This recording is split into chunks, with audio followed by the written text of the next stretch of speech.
In a world of breathtaking beauty, a brutal law governs all life. Even in the darkest woods, life grazes peacefully. But a hunter lies in wait, ready to strike. He draws the string taut, his focus absolute. But with a sudden crack, the weapon fails. The prey is alerted, its moment of peace shattered. His companion, however, is having a complete meltdown. The young hunter, Johan, seems entirely unbothered by the failure. His teacher insists the bow was brand new. He laments teaching a noble the ways of the hunt, questioning why Johan didn't just learn the sword. But Johan has his reasons, a quiet resolve in his eyes. It all comes down to a simple, practical truth. He needs money, and hunting provides it now. Because in this world, survival is a constant struggle. Our boy, Kim Johan, was reincarnated into this life. He was born a noble, but at the bottom of the ladder. Suddenly, his companion signals for him to halt. They've stumbled upon the local welcoming committee. The older hunter fires a shot, but it's not enough. He stands his ground as the wolves close in. Johan realizes the grim reality of his new home. This isn't a game. It's a brutal medieval existence. A place where even in death, there is no peace. The hunter wonders if one of their own is among the fallen. But he knows the truth, the weak are simply food. Johan clenches his fist, understanding the harsh lesson. To avoid that fate, he needs one thing above all else. With no cheat skills, he's banking on a different kind of power. The one thing he needs above all else is money. With enough coin, he can escape his noble life. His companion is starting to worry about his student's priorities. The hunter points out a rare medicinal herb, but Johan's first question is always about the price tag. He quickly pockets the potential profit. Suddenly, Johan spots a small pouch on the forest floor. He offers it to his teacher, who insists it isn't his. The hunter's face drains of color as he realizes what this means. They are not alone in these woods. A desperate cry for help echoes through the trees. Their hunt is interrupted by a sudden, terrifying sound. A small child is trapped in a tree, cornered by wolves. The hunter recognizes her as Dell, a local's daughter. The beasts below are hungry and waiting. He knows they are hopelessly outnumbered and must retreat. But Johan calmly steps forward, ignoring the danger. He has a plan. He'll be the distraction. His teacher is stunned by the boy's sudden bravery. A noble risking his life for a commoner is unheard of. But Johan's eyes gleam with a different kind of motivation. He doesn't see a threat. He sees walking piles of cash. With a manic grin, he greets his future payday. The old hunter can only stare, completely bewildered. Johan draws a sword, its blade humming with a strange energy. The wolf pack lunges, a tide of fur and fangs. He moves in a blur, meeting the attack head-on. The lead wolf leaps, aiming to break his defense. Its powerful jaws clamp down hard on the steel blade, and just like the bow, his weapon shatters on impact. Johan can only stare as his second weapon fails him. Defenseless, he takes the full force of a wolf's lunge. The pack descends upon him in a flurry of claws and teeth. His teacher screams his name, a picture of pure terror. The cry echoes through the dark, unforgiving forest. Meanwhile, in the Eights territory, a noble procession arrives. The villagers of Baltroden look on, their faces grim and worn. A father holds his child close, trembling in the noble's presence. We meet Madame Eights, a concubine who seems allergic to poverty, and the eldest son, Philip, looking as cheerful as a tax collector. Leading them is Lord Gensen Eights, Johan's estranged father. Philip reports that his younger brother is nowhere to be found. The Lord's face contorts not with worry, but with sheer fury. He callously dismisses his son, telling them to just leave him. And the Father of the Year award officially goes to this guy. As he rides on, his attention is caught by a strange sight. He questions the massive pile of straw at the village entrance. A villager explains it's to hide the marks from Johan's training. The Lord scoffs at the idea of his worthless son training. But a flicker of suspicion crosses his mind. He peers closer and sees a fist-shaped indent in a tree trunk. The straw was hiding a forest of battered, beaten trees. Back in the woods, Johan is pinned to the ground. The wolf pack closes in for the final move, but Johan fights back, catching a jaw in his bare hand. He realizes fighting with a sword was never his style. With a powerful roar, he hurls the beast through the air. He grins, welcoming his cute little pocket money makers. To avoid being prey in this era, he needs one thing: money. And to earn that money, he needs to hunt. Johan winds up, his bandaged fist glowing with raw power. He unleashes a strike of overwhelming, inhuman strength. His teacher can only watch in utter disbelief. The wolf is sent flying, its form twisted by the impact. The shockwave sends the rest of the pack reeling. He grabs another beast, his grip like a crushing vice. A brutal impact follows, echoing through the forest. The wolf falls, a testament to Johan's raw power. The hunter questions how any of this is even possible, but Johan's only thought is about his potential earnings. We flash back to his childhood where life was never easy. His own brothers treated him with cruelty and scorn. As the lowest-ranked son, he was their constant target. They left him beaten, promising worse if he ever fought back. It was a harsh lesson in this world's ruthless nature. He realized that if he died, no one would even care. The only person he could ever truly rely on was himself. He began to wonder what it took to survive this era. Fortunately, he had an advantage: knowledge from his past life. His mind was a library of modern information. So he put that knowledge to use, starting with his body. He followed a strict diet based on modern nutrition science and trained his body with mixed martial arts. For years, he pushed himself to the absolute limit. The results were explosive, to say the least. His determination was forged in the fires of his past.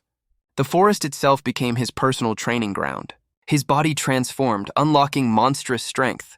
He stood in the aftermath of his own brutal regimen, unsure if this power was a gift or just another curse. A final, brutal sound echoes through the woods. Johan catches his breath, the fight finally over. He stands alone amidst the fallen, the entire pack defeated. Nearby, Joseph comforts the terrified child Dell. He collapses in sheer overwhelming relief. He turns to Johan, scolding him for his recklessness. But he's also moved by the noble's selfless act. Meanwhile, Johan is just calculating his future profits. Joseph decides some things are better left unsaid. Carrying his haul, Johan checks on the girl he saved. But her eyes are fixed on something behind him, wide with terror. A monstrous presence looms from the darkness. The group turns to face the new, terrifying threat. Its glowing red eyes burn with pure malice. A colossal wolf emerges, dwarfing everything in the clearing. Joseph can only scream, recognizing it as a true monster. He begs Johan to run, knowing they are hopelessly outmatched. But Johan just grins, intrigued by this new development. He casually taunts the beast about its fallen pack. The alpha wolf responds with a silent, burning rage. Johan feels it now. This thing sees him as nothing but prey. The monster lets out a deafening, world-shaking roar. But to Johan, the danger simply doesn't matter. He dodges a massive jaw, his mind on one thing. Because a bigger monster means a much bigger payday. He smashes a rock into the beast's face with full force. The impact leaves a crack across its hardened hide. The damage spreads, a web of fractures forming.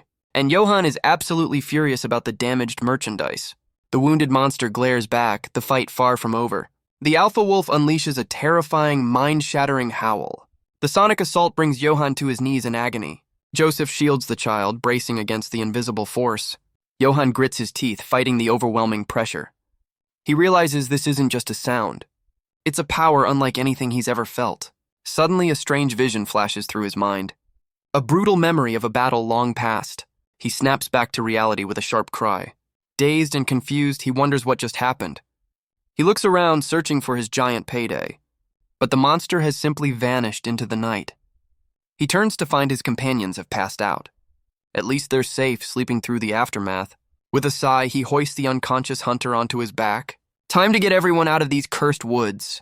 He leaves the wolf pelts behind, a small fortune lost. Unseen by him, darker things stir in the shadows. The forest is alive with creatures of the night. As he nears the village, he sees it's brightly lit. A thought crosses his mind. Maybe this good deed will pay off. He imagines his father finally showing him some approval. Yeah, keep dreaming, kid. A more realistic goal, a stable job as a guard. But his hopeful thoughts are cut short by a sight ahead. The flickering light of torches fills the path. It's his family's procession waiting for him. Johan's face freezes in a perfect oh-no expression. His brother Philip unleashes a torrent of fury. And Johan remembers the one thing he forgot. He was supposed to be there for his father's inspection. Lord Gensen dismounts, his presence silencing the crowd.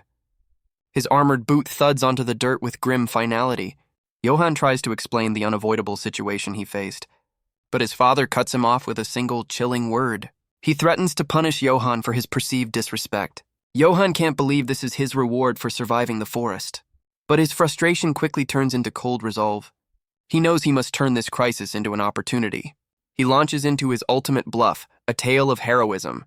A villager recognizes the girl and rushes from the crowd. It's Dell's father, overcome with relief to see her safe. He holds his daughter close, tears of gratitude streaming down his face. Johan embellishes his tale, describing a dozen man-eating wolves. The villagers listen, their faces a mixture of awe and terror. He claims he was simply fulfilling his noble duty to protect them. He asks for forgiveness and maybe a promotion while he's at it. He mentally congratulates himself on a flawless performance. But his father remains skeptical, asking for proof of the kill. Johan freezes, realizing he left his payday behind in the woods. He doubles down, even mentioning the giant alpha wolf. The mere mention of the beast sends a chill through the crowd. But this only enrages his father further. He accuses Johan of lying and threatens extreme violence. Johan calmly asks if this is a challenge to a duel. He sighs, realizing he has no other choice but to fight. The Lord grins, eager to test his son's supposed strength. He demands a duel with swords, not a common brawl. Johan's confidence immediately evaporates. He panics, remembering he has zero training with a blade. His father stands ready, waiting for a fight Johan can't possibly win. With his back against the wall, Johan accepts the challenge. Lord Gensen orders Philip to lend his brother a proper sword. Philip desperately tries to intervene, urging Johan to apologize. But Johan refuses to kneel, believing he's done nothing wrong. He pushes his brother aside, ready to face his father's judgment. The Lord dons his helmet, preparing to teach his son a lesson. Johan, however, sees this as a golden opportunity. A public display of his power is exactly what he needs. He lets out a roar, focusing all his energy into this one moment. The old hunter Joseph can only watch in disbelief. He feels a terrifying, monster-like pressure emanating from the boy. A wave of raw power explodes from Johan's stance. He unleashes a powerful strike against his father. The blade makes contact with the Lord's armored fist, and for the third time today, his weapon shatters on impact. Johan is left stunned, holding nothing but a broken hilt. His father's gauntlet doesn't even have a scratch. The Lord slams his fist into the ground, a display of pure dominance. His face contorts with absolute seething fury. He raises a massive battle axe, calling his son an insect. The heavy blade swings down with lethal intent. Philip realizes with horror that his father is trying to kill Johan. The Lord screams that teaching Johan swordsmanship would be a waste. He mocks his son for ever daring to think he could surpass him. His rage-fueled rant reveals a deep-seated fear of being usurped. Bleeding on the ground, Johan thinks his father has finally gone mad. Blood pours down his face, obscuring his vision. Philip screams his brother's name, helpless to intervene. Dazed and wounded, Johan looks up into the face of death. The villagers can only watch in terror as the axe stops inches from him. With sheer desperation, he catches the axe with his bare hands. Steel grinds against bone, but somehow he holds it back. His eyes widen, staring down the edge of his own demise. The duel ends with Johan on his knees, utterly defeated. His father looms over him, demanding he learn his place. He delivers a final, chilling threat before turning his back. Lord Gensen walks away, leaving his son humiliated. Family therapy is probably off the table. Johan is left alone in a circle of silent, pitying villagers. Elsewhere, a voice rings out, condemning the Lord's cruelty. Inside a church, a priest named Valberga is having a righteous meltdown. He can't believe a knight would dishonor himself by attacking his own son. Later, Johan tries to laugh it off, happy just to be alive. The priest continues to fume over the sheer unfairness of it all. But beneath the forced smile, Johan's eyes are cold and calculating. He finally admits the truth. He was completely out of his depth. Valberga explains that Lord Gensen is a veteran of countless battles. He tells a story of another knight who took down 300 men alone. Johan realizes raw strength means nothing against true skill. Suddenly, the priest's expression shifts to one of alarm. He grabs Johan, demanding to know if the Black Wolf story was real. Johan confirms it, mentioning the other witnesses were there. The priest is horrified, clutching his holy symbol in prayer. He rushes to a bookshelf, pulling out an ancient tome. He explains the Black Wolf is a legendary, ominous creature. The book contains a chilling illustration of the beast. Among priests, it's known as the Harbinger of Death. Old stories claim its appearance foretells a great tragedy. Johan wonders if the wolf was a warning about his father. Valberga tries to calm him, dismissing it as mere superstition. He suggests that perhaps God is watching over Johan for his good deeds. Valberga is convinced Johan is a truly good person. Johan just offers a humble, innocent smile. But his only real thought is about the money he wanted to make.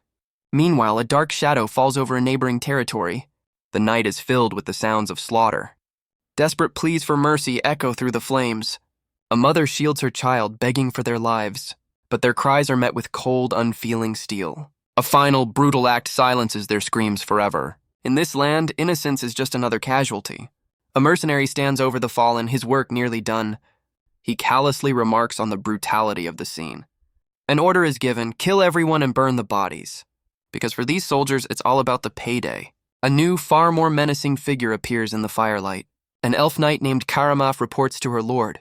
She presents the signet ring of the defeated Baron Britz. The lord crushes the symbol of nobility in his fist. He scoffs at the weakness of his fallen rival. Britz was a legend but fell in just 2 attacks. Karamaf declares herself the emperor's representative. Her duty is to punish nobles who have lost their way. The Dark Lord promises glory to those who serve the empire. He unleashes his army, announcing their next target, Eight's territory. We see a glimpse of this lord's own combat prowess. He effortlessly parries a powerful blow. His opponent is a fully armored knight, skilled in his own right, but the lord's gaze is unwavering, his defense absolute. He overpowers the knight with contemptuous ease. The duel ends in an instant, a helmet sent flying. A brutal end to the duel is swift and final. The knight's helmet clatters across the stone floor. His eyes are wide with the shock of his defeat. A final silent scream of disbelief. Johan jolts awake, his heart pounding in his chest. He sits up in his room, realizing it was all a dream. But the memory of it feels terrifyingly real. He realizes the nightmares started after seeing the black wolf. He recalls the priest's words about the ominous creature, a beast that brings only bloodshed and death in its wake, a creature known only as the harbinger of death. The weight of that prophecy settles heavily on his mind. He tries to laugh it off, calling it a silly superstition. He remembers the vision of him attacking the beast. Then he remembers he actually threw a rock at it. Whoops. Shaking off his fear, he decides to focus on training. He heads out into the hills as the sun begins to rise. But his morning routine is quickly interrupted. His older brothers have come to deliver their daily dose of scorn. Johan just listens with a placid, unreadable smile. They mock his strength, calling it a cheap parlor trick. They laugh at his ambition to become a guard, telling him their father would rather see him dead. Family of the year, these guys. Johan's hand rests against a tree, his patience wearing thin. With a sudden burst of power, he unleashes a strike. His brothers can only stare, their jaws on the floor. The tree trunk explodes into a shower of splinters. He turns to them with a grin that is anything but friendly.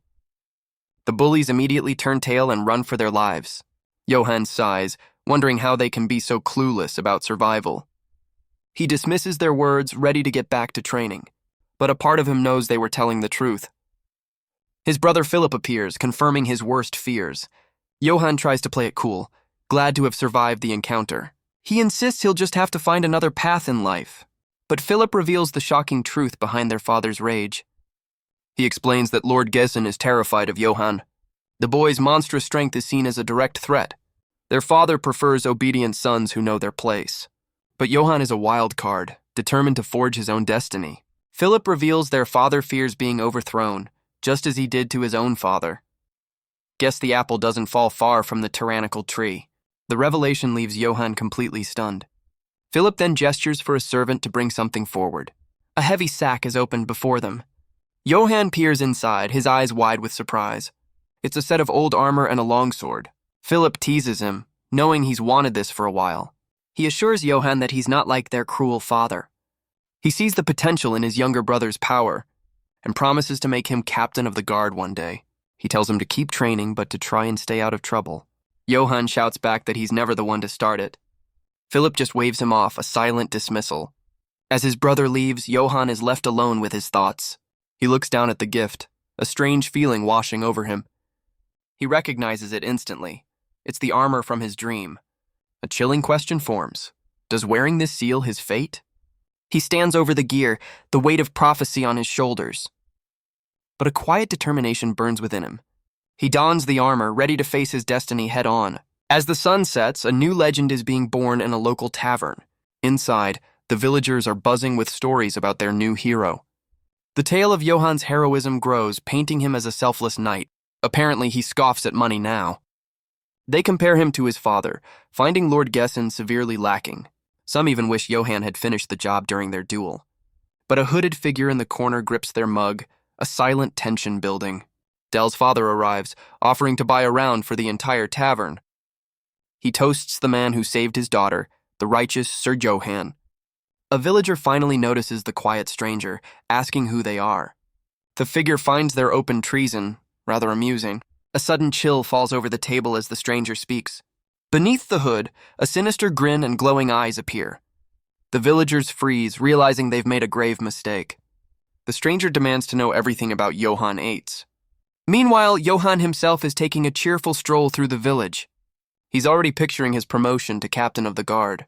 But his pleasant thoughts are suddenly interrupted. He spots a person passed out on a bench, assuming they're just drunk. Playing the part of a dutiful future captain, he offers to help the stranger home. But as he touches their shoulder, he feels the cold touch of steel. A blade is pressed against his throat in an instant.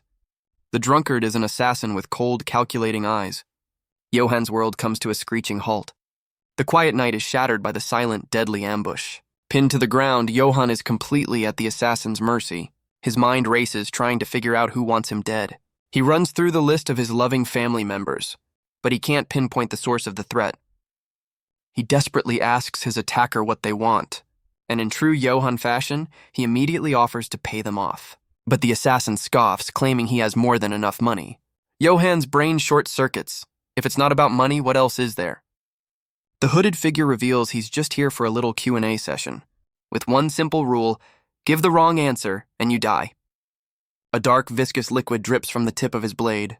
Johan is completely baffled by this sudden high-stakes pop quiz. He steels himself, treating it like the most important job interview of his life.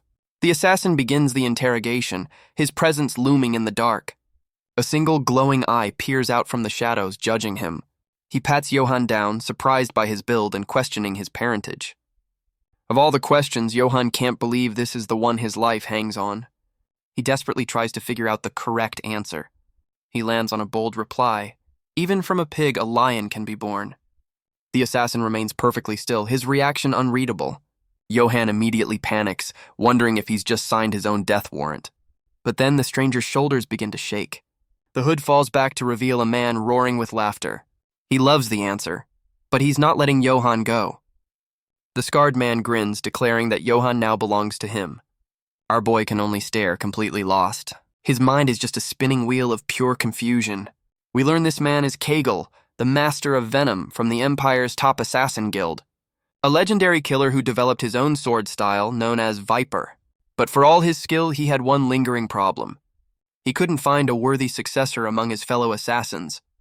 He even tried to recruit promising candidates from noble families. But they all refused, choosing death over the dishonor of learning his techniques. So he graciously granted them their wish. Over 30 sons of knights fell, all clinging to their precious honor. Growing impatient, Kegel decided to seek a more magical solution. He'd sought out a more mystical way to find his heir. A witch had told him his successor was in the Forgotten Eights territory. Kegel could hardly believe the strange prophecy. Back in the present, Johan's first question is about the tuition fee. The assassin scoffs, stating he doesn't charge for his lessons. The word free sends Johan into a state of pure money-grubbing ecstasy. He grabs his new master, overjoyed at this unexpected windfall. But Kegel clarifies this is no noble art, it's the way of the assassin. He warns that learning it means a life of dishonor and scorn. Johan shouts back that he couldn't care less about any of that. Kegel is stunned. He's never met anyone so eager to abandon their honor. Our boy is already fully committed to his new teacher, but he has one very important follow-up question about a potential allowance. The legendary assassin realizes this kid is truly one of a kind. Meanwhile, back at Eight's castle, Lord Gensen prepares to depart. He leaves his domain in the hands of his eldest son and concubine. Philip promises to uphold his duties in his father's absence, but a silent power struggle brews between him and Madame Eights. She believes the castle will ultimately be hers to control. Philip, however, is certain that he is the rightful heir. Their father rides off, completely sick of their endless bickering. Philip stops him, voicing his concern that Johan is still missing. The Lord's face twists into a familiar angry scowl. His eldest son flinches, knowing what's about to come. Lord Gensen coldly states he doesn't care if his weakest son dies. Philip can only bow his head and apologize for even asking, but his eyes betray a deep, frustrated concern for his brother. He wonders where in the world Johan could possibly be. Our boy is in the forest, about to begin his very first lesson. He sheepishly asks to borrow a sword, warning his master of his tendency to break things. Kegel offers a sword, which Johan eagerly accepts. The master assassin is already having some serious second thoughts. He wonders if it would be simpler to just end the lesson now. But Johan is ready to go, blissfully unaware of his teacher's murderous intent. He takes a stance that would make a scarecrow look coordinated. Kegel is so offended by the display he considers it a capital offense. Johan asks if he can fight his own way, and Kegel allows it. A wicked grin spreads across Johan's face. He likes those terms. He promptly tosses the sword aside, having no use for it, and unleashes a punch that shatters the very air around them. Kegel can only stare, his world literally cracking apart. In that single moment, the legendary assassin has a revelation. He realizes just how wrong his initial assessment had been. His eyes widen with a dawning, terrifying understanding. This kid isn't just strong, he's an absolute monster. The night sky itself seems to fracture from the sheer force. Kegel feels the wind pressure alone, a testament to Johan's raw power. He knows a direct hit would mean instant annihilation. This isn't a fight against a man, but a primal beast. A lion, born from a family of pigs. Johan lets out a roar, his power fully unleashed. But Kegel is the master of venom for a reason. He moves like a phantom, his blade a striking viper. Johan is completely lost, unable to track the blur of motion. A swift strike with the flat of the blade connects, and our boy is sent tumbling to the ground. The first lesson ends as quickly as it began. Kegel is impressed, noting his student's absurd durability. He tells Johan that in another era, he would have been a hero of legend. But for all his strength, Kegel reveals he has a fatal flaw. The assassin's words hit him like a physical blow. Johan scrambles for an explanation, completely bewildered. Kegel explains that his uncontrolled strength will be his own undoing. Johan argues back, unable to grasp the strange logic. His new teacher, however, seems to have plenty of spare weapons. He draws another blade, issuing a simple challenge: try again. He sweetens the deal with a little wager. And just like that, Johan's one true motivation is activated. He charges forward, screaming about the promised payday. With a mighty swing, he puts all his power into the strike. The two blades meet in a flash of steel. The impact sends a shockwave through the clearing. And for the fourth time, Johan's weapon explodes into pieces. The recoil sends him flying backwards. He digs his heels in, fighting against his own momentum. His eyes are wide with dawning comprehension. He realizes this is the exact same way he lost to his father. Kegel confirms it. He was defeated by his own power. He tells Johan he must learn to control his strength, because if he doesn't, a stray shard will find its way to his heart. Johan pulls the fragment from his armor, asking if it was intentional. Of course it was. The lesson finally sinks in, sharp and clear. He resolves to master his power and survive for his future career. Kegel tells him that with control, incredible feats are possible. To demonstrate, he swings his sword without even unsheathing it. The scabbard slices cleanly through Johan's chest plate. Our boy can only stare, his mind completely blown. Kegel explains that with precision, anything can become a weapon. He grins, imagining the monster Johan could become. The test is over, the real training is about to begin. Kegel warns him that this training will be a dance with death. Johan just grins, accepting the terms with a little too much enthusiasm. Some time has passed, and life in the Eight's territory continues as usual. Johan walks through the village, looking a bit more seasoned. His bruised face is a clear testament to his master's hands-on teaching style. He's finally learning to control his power, but longs for actual sword training. Suddenly, his attention is caught by a strange sight at the castle. A company of unfamiliar soldiers has gathered at the gate. He asks why they're blocking the way, but is rudely told to get lost. Johan's temper flares, demanding to know who they think they are.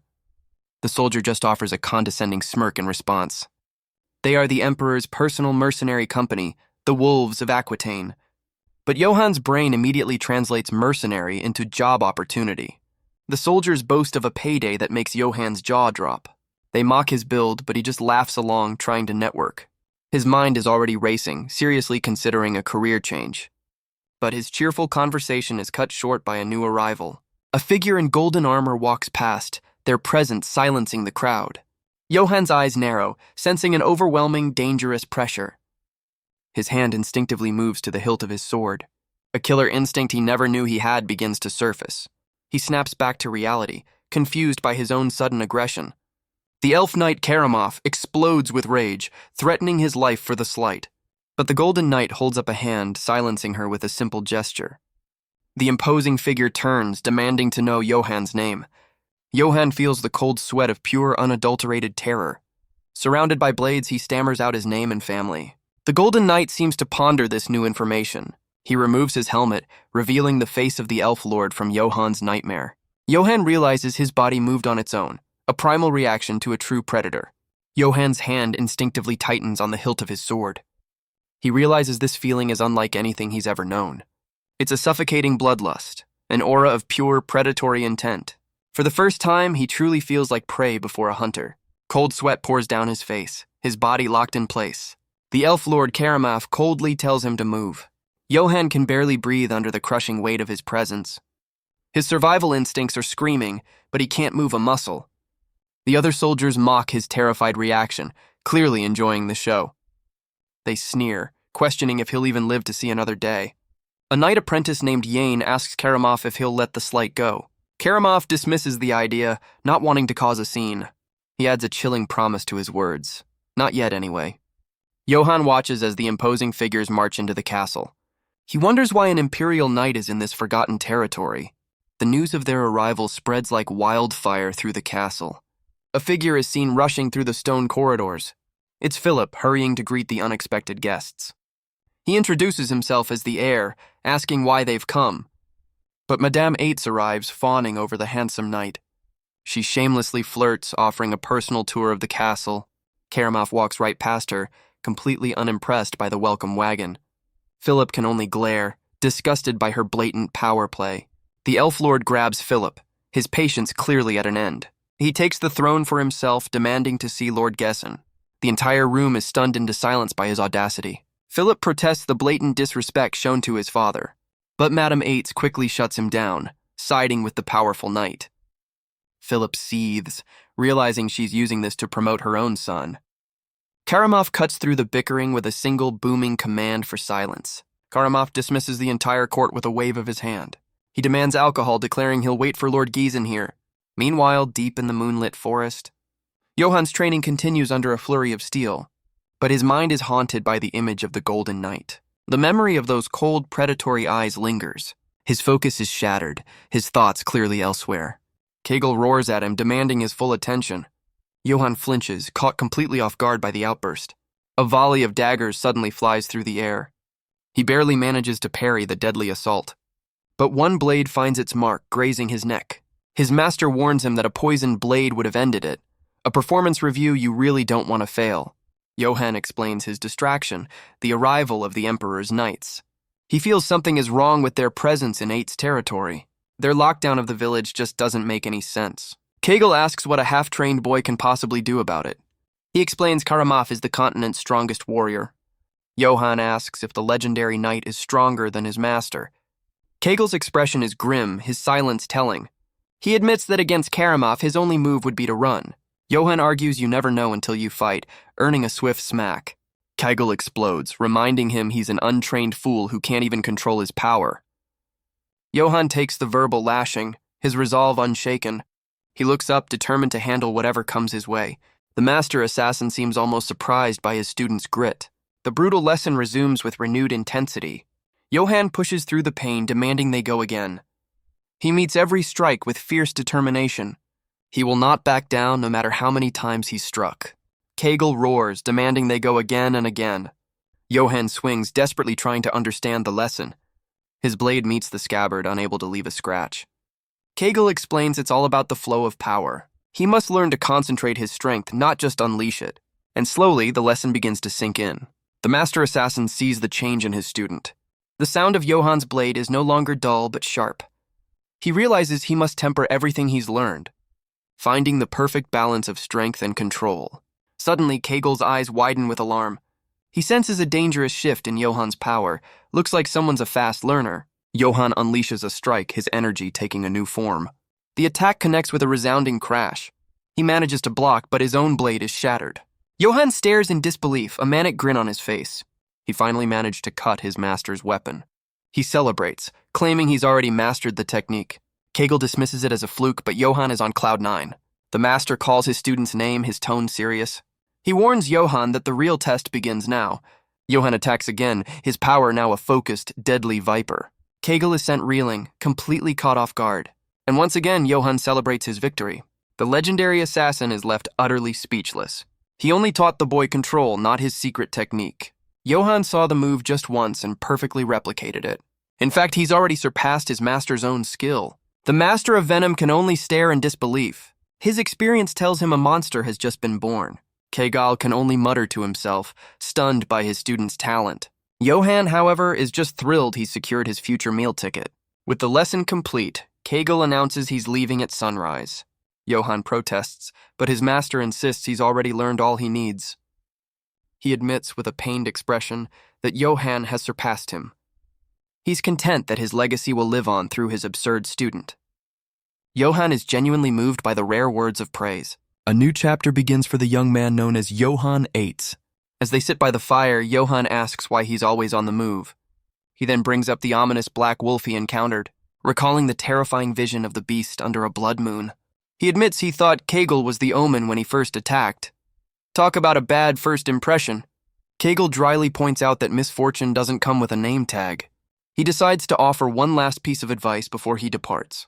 First, Johan needs a weapon that won't shatter, suggesting Danis steel, a legendary metal imbued with magic, found only in ancient relics. Forged by dwarves, these weapons are exceedingly rare and powerful. Johan's first question is, of course, about the price tag.